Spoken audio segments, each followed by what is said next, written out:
beyond the box score to talk about issues that are relevant to everybody, not just sports people, but people who care about money, which is 120% of the entire population, if not more.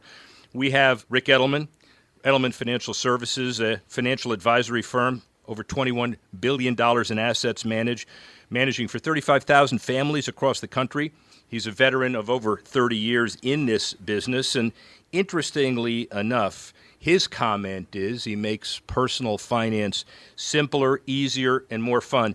I wish I knew that, Rick, because I want to make sports business simpler and more fun. What's the mantra all about, and how have you been so successful doing that? Well, first of all, I'm Rick without a K. Yeah, you're right. So that's right. An important disclosure. Well, it is. Rick without a K, by the way, and he becomes one less letter to spell. I grew up in this industry not having been born in this industry, meaning my degree's in communications and not business school. I used to brag, I still do, that I graduated college without ever having to take a business class, which is commentary that this stuff really isn't nearly as complicated as everybody who does have a business degree wants you to make you believe that it is. And as a result, it leaves consumers wondering, what should I do with my money? And this is why Wall Street is the industry everyone loves to hate. Everybody hates credit card companies and insurance companies and banks and brokerage firms, and yet we're stuck dealing with them. So my wife and I, when we started our financial planning practice back in the 1980s, it was because we had a bad experience dealing with an advisor. And we said, the heck with this, we're going to learn how to do it ourselves, teach ourselves how to do it, and then we'll share what we've learned with others.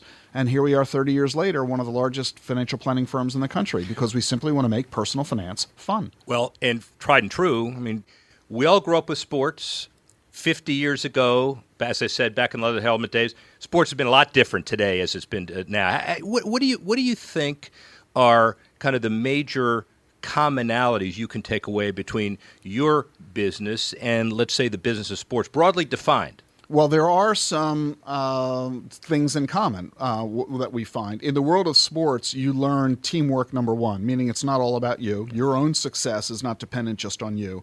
Finding mentors, supporting others is a key element of success. So we discover that people who are what our industry refers to as DIYers, do-it-yourselfers, people who are trying to manage their own money on their own, they prepare their own taxes on their own, hobbyists really is what they love, spending time with their money. They often don't generate the results that are as good as they had hoped or that they desired. Is it ego? In many cases, yes. Just like, men won't ask for directions when we're driving, Some men. Well, now none of us do. Well, we all ask Siri. Yeah.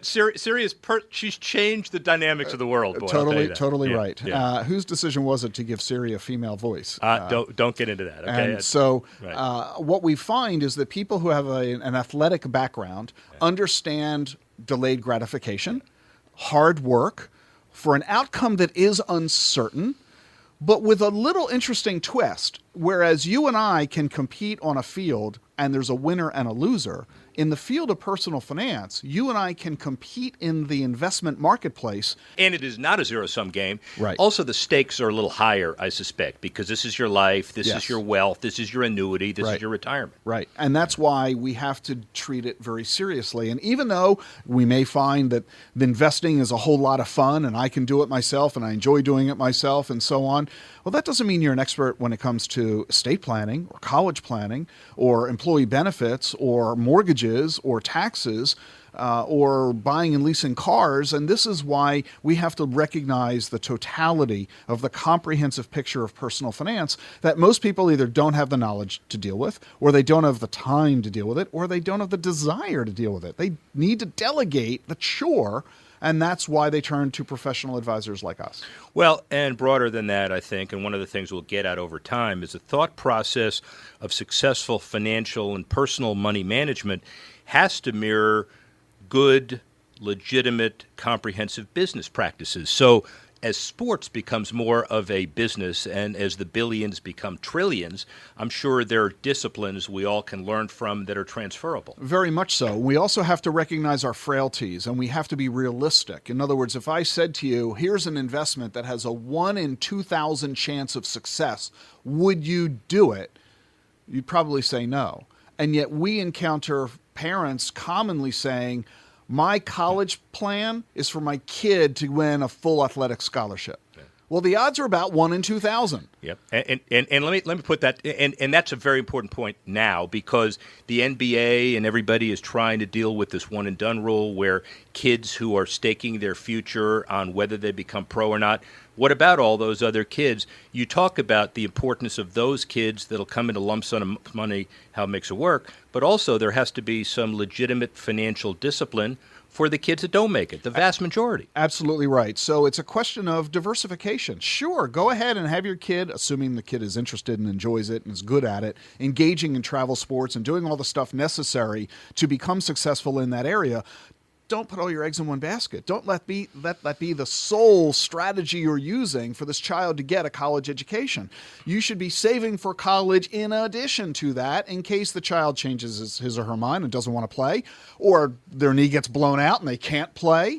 You need to have a plan. Hope is not a plan. Hope's not a plan, although now you're in the NBA, let's put it this way, and you're making a lot of money. And again, the average salary at the NBA level is prolific. By the way, 42 players make at least $20 million this season in the NBA. Incredible. Yet, 5 years ago, 78% of NBA players declared financial bankruptcy. How's that possible to take all that money and squander it? We see it all too often, and it is heartbreaking to see and infuriating for us as advisors. And when they get to where they are with these millions of dollars and they want to go buy a restaurant or a car dealership or some other business venture that is presented to them by a trusted family member, advisor, or in some cases a huckster who's gotten a hold of them, they don't realize that they aren't Midas. They don't realize that everything they do turns to gold. I mean, it does on the court or the field, but not necessarily in business. And they don't understand, although millions of dollars sounds like a lot of money, when you stretch it out over your lifetime of income need, it's a really small bucket of money. We see the same thing with lottery winners, and it doesn't take long for them out of the league, the absence of the income, to be unable to sustain the lifestyle they've grown accustomed to. Why do you think it is that the NCAA and others, this is not incendiary against the NCAA, but it's so hard to get a Ric Edelman to sit across the table from a kid without it look like an agent solicitation and without looking like it's going to affect the eligibility of the player? It would be great if you could just sit down and talk to these players on a regular basis, don't you think? The NFL, for example, has tried. They now have a program where you have to go through and get approved by them to be on a list where you can be referred to football players. But guess what? Some of the advisors on that list have been found out to be crooks. Yeah. So even that good effort doesn't necessarily turn it into success for the athletes. We also have to recognize there are a lot of conflicts of interest going on. You talk about an athlete who's making $20 million a year. Well, you know that's not true. First of all, there's taxes.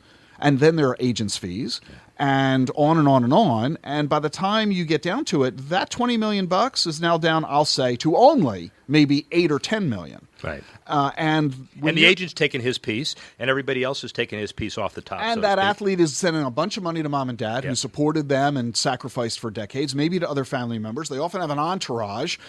They're often trying to spend money in a business venture to develop a clothing line or some other business of their own, and all of a sudden they're not netting nearly as much as it might appear to be for the rest of us. One more structural financial question, and then we'll do this on a regular basis. This is really good as far as dealing with people who ought to understand the similarities between personal finance and the sports business. Kirk Cousins, we're here in Washington. I'm not sure if that's a hero name or not for people around the country. He may change the face of how the NFL negotiates its contracts. Just signed a deal with the Minnesota Vikings, right. A 3-year guaranteed deal. Ironically, most baseball contracts are guaranteed, but football, violent sport, big risk, are not guaranteed.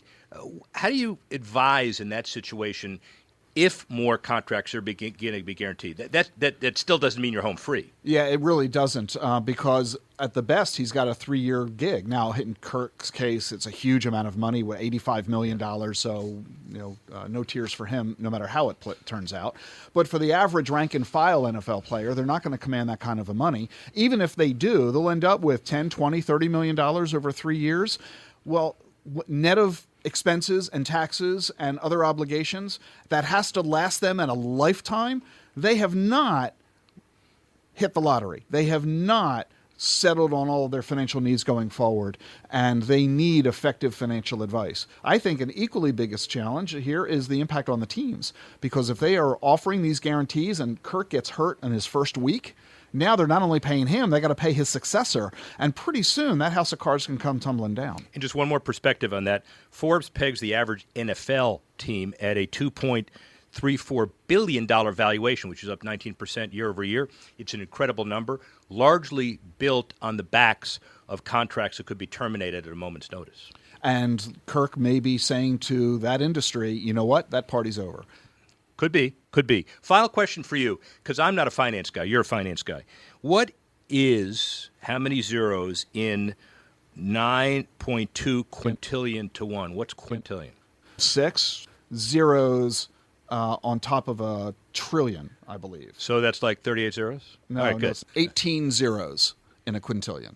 That's the odds of somebody having a perfect bracket. We're talking March Madness today, even before what UMBC I was going to say, they totally blew out Totally the whole blew it thing. out. And by the way, the other ads, to put it in perspective, the odds of that are higher than you buying 2 individual lottery tickets in any state and winning the full prize back-to-back. So is this really bad news for the television industry? Because as so many people lost their pools, they quit watching?